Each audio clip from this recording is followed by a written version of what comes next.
नमस्कार, आप देख रहे हैं राष्ट्रीय प्रस्तावना न्यूज और मैं हूं आपके साथ ज्योतिका। आइए रुक करते हैं खबर की ओर।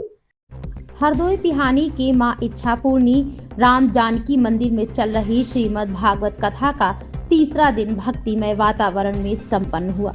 आज की कथा में राजा परीक्षित को श्राप मिलने का प्रसंग सुनाया गया।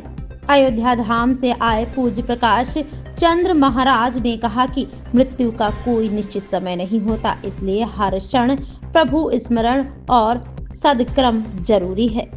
महाराज ने कहा, क्रोध को कल पर छोड़ दो, लेकिन सद्कर्म को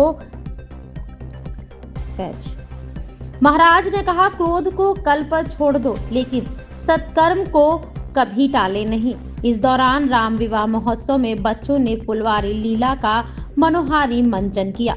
जानकी श्री राम के मिलन के दृश्य ने दर्शकों को भक्तिमय कर दिया और कलाकारों पर फूलों की वर्षा हुई। आगामी कार्यक्रम में सोमवार को तिलक उत्सव और मंगलवार को धूमधाम से राम बारात निकाली गई। इस अवसर पर श्रद्धालुओं और प्रमुख संतों की उपस्थिति कार्यक्रम को और भी गौरवशाली बना रही है। धार्मिक और सांस्कृतिक खबरों के लिए हमारे चैनल को लाइक करें, शेयर करें और सब्सक्राइब करना बिल्कुल न भूलें। भागवत करती क्या है? बोले ये भागवत आपके जीवन में चिंतन को बढ़ाती है और चिंता को दूर करती है। विडंबना यह है कि हम चिंतन कम करते हैं और चिंता ज्यादा करते हैं। चिंतन हम कम करते हैं,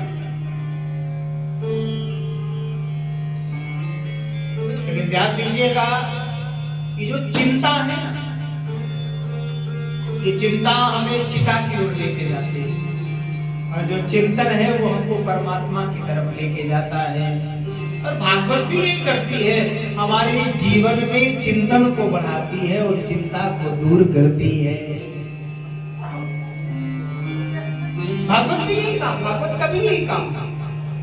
और जिस कथा को हम यहाँ पर बैठ करके बड़े प्रेम से सुन रहे हैं, इस कथा के लिए देवता भी तरसते हैं। देवता भी इस कथा के लिए तरसते हैं कि उनको भी कथा मिल जाए। परीक्षित को 7 दिन में मरने का श्राप लगा और जब 7 दिन में मरने का श्राप लगा, सुखदेव जी महाराज पधारे परीक्षित की मृत्यु को मंगलमय बनाने के लिए श्रीमद् भागवत कथा सुनाने लगे। और ये बात देवताओं को पता चली तो देवता अमृत का कलश लेकर के पहुंच गए। परीक्षित जी को सुखदेव जी कथा सुना रहे थे और सुखदेव जी से कहा, महाराज हमने सुना है आपके चेले को 7 दिन में मरने का श्राप लगा है। कहा हाँ बिल्कुल सुना है, सही बिल्कुल सही सुना है। तो कहा हमने ये भी सुना है कि आप उसकी मृत्यु को मंगलमय बनाने के लिए उसको श्रीमद् भागवत कथा सुना रहे हैं। हाँ बिल्कुल सही सुना। देवताओं ने कहा महाराज को इतना ये प्रपंच रचने की क्या आवश्यकता है? कथा आयोजन करने में कितनी मेहनत लगती है, जो कथा कराते हैं कितनी मेहनत लगती है, महीनों से मेहनत करनी पड़ती है। मंच बनाना, व्यास जी को बुलाना, कितने खर्च होते हैं। अरे महाराज इतना सब काम धाम करने की क्या आवश्यकता है? एक काम करो, हम अमृत का कलश लेकर के आए हैं, ये अमृत परीक्षित को पिला दो। अमृत पिलेगा तो अमर हो जाएगा, फिर मरेगा ही नहीं, तक्षक आकर के रास्ता है। सुखदेव जी ने कहा ठीक है पिला दो। देवताओं ने कहा महाराज ऐसे फ्री में नहीं पिलाएंगे। तो बोले आप जो कथामृत देवताओं परीक्षित को दे रहे हैं वो कथामृत हमको दे दीजिए और उसके बदले में ये सुधामृत हमसे ले लीजिए। परीक्षित जी ने डांट कर, यहाँ सुखदेव जी ने देवताओं को डांट करके भगाया है। सुखदेव जी ने कहा कि देवताओं, जैसे परीक्षित श्रोता बन करके कथा सुन रहे थे उसी तरह तुम भी श्रोता बन करके आते तो मैं तुमको ये कथामृत दे देता। लेकिन तुम श्रोता बन करके नहीं आए, तुम तो सेठ जी बन करके आए, विनिमय करने के लिए आए। आप हमको इतना दो तो हम उसके बदले में सामान दे देंगे। एवं विनिमय हो जाते तुम मुझसे विनिमय करने के लिए आए, और कहां सुधामृत, कहां कथामृत। वसुधा कथा लोके कांचन कमच मणिर्मः। कहां कथामृत और कहां सुधामृत, दोनों का क्या मूल। कथामृत और सुधामृत में यही अंतर है। सुधामृत पीने के बाद ये सुधामृत यहाँ नहीं मिलेगा। सुधामृत कहाँ मिलेगा, बोले वो तो ऊपर मिलेगा। अच्छा, उसमें भी कंडीशन है। सुधामृत पीने के लिए तो आपको ऊपर पहुंचना पड़ेगा, है ना। अच्छा, पीने के बाद भी सबको नहीं मिलता, कुछ को ही मिलता है, और उसमें भी एक कंडीशन रख दी जाती है, जैसे जैसे आपका पुण्य क्षीण होगा वैसे वैसे वो सुधामृत का असर भी खत्म होगा, और जब असर खत्म हो जाएगा तो फिर से मृत्यु लोक में फेंक दिया जाएगा।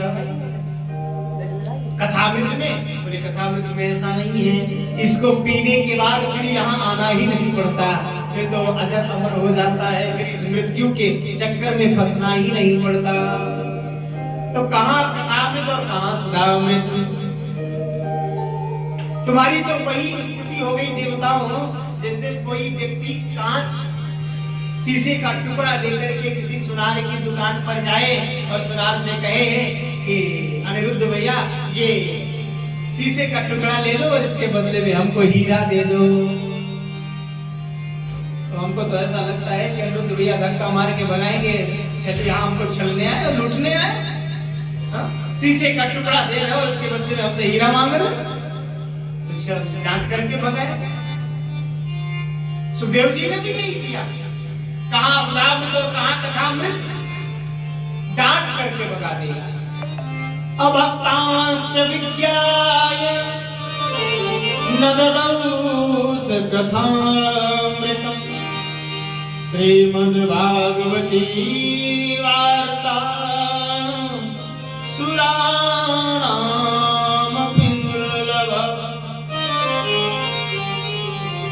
डांट करके सुखदेव जी ने भगा दिया। ये कथा देवताओं के लिए देव दुर्लभ है, और इस कथा को हम यहाँ पर बैठ करके अनायास ही सुन रहे हैं, अनायास ही प्राप्त है। ये सुख सिर्फ मृत्यु लोक में ही प्राप्त है, देवलोक में ही प्राप्त है। देवताओं ने ब्रह्मा जी के पास में जाकर के शिकायत की, महाराज देखो अमृत का कलश लेकर के गए थे, लेकिन सुखदेव ने हमें डांट करके भगा दिया। तो बताइए क्या कथामृत से बढ़कर के सुधामृत है, सुधामृत से बढ़कर के क्या कथामृत है। ब्रह्मा जी ने कहा ऐसा करते हैं, 7 दिन रुक जाते हैं, 7 दिन के बाद देखते हैं कि परीक्षित का हाल क्या होता है, उसके बाद निर्णय करेंगे। और 7 दिन के बाद परीक्षित का मोक्ष हो गया, परीक्षित भगवान के धाम को चले गए। ब्रह्मा जी को बड़ा आश्चर्य हुआ, तो ब्रह्मा जी ने सत्यलोक से तराजू मंगाया और तराजू के एक पल्ले पर समस्त सदग्रंथों को रख दिया, एक पल्ले पर श्रीमद् भागवत ग्रंथ को रखा, और जिस पल्ले पर श्रीमद् भागवत ग्रंथ को रखा बंधुओं, वो पढ़ना तो था वो भारी हो गया, वो नीचे चला गया। तो भैया पलड़ा जिधर नीचे उधर ही जाएगा जिसका वजन ज्यादा होगा। ब्रह्मा जी ने भी ऐलान कर दिया कि श्रीमद् भागवत कोई साधारण नहीं है, ये गोविंद का साक्षात स्वरूप है। श्रीमद् भागवताख्योऽयं प्रत्यक्षं कृष्णेव हि, ये गोविंद का साक्षात स्वरूप है। तो कहा महाराज इस कथा का उपक्रम कैसे शुरू हुआ, इस कथा को सर्वप्रथम सुना किसने, ये कथा प्रारंभ कैसे हुई। तो कहते हैं इस कथा को पहले तो नारायण से ब्रह्मा जी ने प्राप्त किया, और ब्रह्मा जी से नारद जी ने प्राप्त किया, और ये जो 7 दिन में कथा सुनने की एक परंपरा चली है, सौनकादि ऋषियों ने नारद जी को सुनाया। तो कहा महाराज ये सौनकादि, क्षमा कीजिएगा, सनकादि ऋषि, सनकादि ऋषियों ने नारद जी को सुनाए।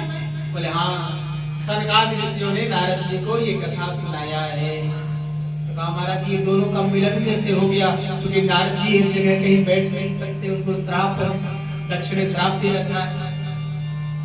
और सनातन कुमार ज्यादा टहलते नहीं, वो बैठ करके भजन करते हैं, दोनों में अंतर है। नारद जी ज्यादा बैठते नहीं, घूमते ही रहते हैं, और सनत कुमार एक जगह बैठ करके भजन करते हैं। कहाँ? कोई बद्रीनारायण धाम में। और देखिए उनके उसी जगह से बैठ कर चल करके हमारे आदरणीय महाराज जी बता रहे हैं। तो सनत कुमार जो है ये बद्रिकाश्रम में बैठ करके भजन करते हैं, ज्यादा इनका आना जाना कहीं रहता नहीं है, ये ज्यादा चलते फिरते नहीं, एक जगह बैठ करके भजन करते हैं। अच्छा जरा इनके स्वरूप का दर्शन करें, देखने में एकदम छोटे हैं, रात्रि में घंटा नहीं बजाओ भैया।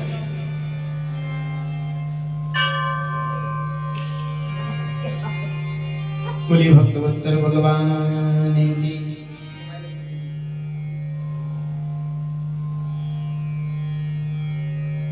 सनत कुमारों की एक विशेषता है तो ब्रह्मा की सृष्टि के प्रथम,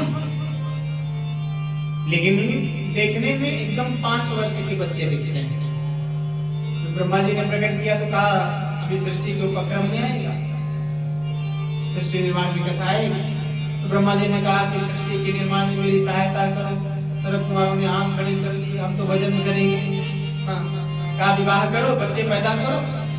तो सनत कुमारों ने हाथ खड़े कर लिए, महाराज हम तो भजन करेंगे। और जाके भजन करने लगे, परमात्मा प्रकट हुए, कहा वरदान मांगो। तो कहा महाराज आशीर्वाद दो कि हम हमेशा 5 वर्ष के बालक ही बने रहे। तो किसी ने कहा ये 5 वर्ष के बालक ही क्यों बने रहना चाहते हैं? शरीर जैसे जैसे बढ़ता है बंधुओं, वैसे वैसे शरीर के विकार भी बढ़ने लगते हैं। काम, क्रोध, मद, लोभ, ईर्ष्या, मत्सर, ये शरीर के साथ में भी बढ़ने लगते हैं। क्योंकि 5 वर्ष के छोटे से बच्चे के अंदर काम क्रोध नहीं होता। वो काम क्या है वो नहीं जानता, वो क्रोध क्या है वो नहीं जानता। ये दिन क्रोध करेगा, लेकिन हमारे आपके जैसे नहीं, हम क्रोध करते हैं तो गांठ बांध लेते हैं, ओह हमसे लड़ाई झगड़ा किया है, आज के बाद इससे बात नहीं करूंगा। जीवन भर लोग जीवन व्यतीत हो जाता है, बात नहीं करते आपस में। एक छोटे से झगड़े से लेकर के शुरुआत हुई और जीवन बीत गया, आपस में बात नहीं करते। लेकिन बच्चे के अंदर ये नहीं होता, आपस में झगड़ा करेंगे, आज के बाद मैं तेरा मुख नहीं देखूंगा, और आधे घंटे के बाद देखिए तो चौराहे में फिर से एक साथ खेलते हुए मिल जाएंगे। बच्चे का मन निर्मल होता है, और परमात्मा को ऐसा ही मन पसंद है। कैसा मन? निर्मल मन जन सो मोहि पावा, निर्मल मन जन सो मोहि पावा, निर्मल। इस खबर में बस इतना ही। बने रहिए राष्ट्रीय प्रस्तावना न्यूज के साथ।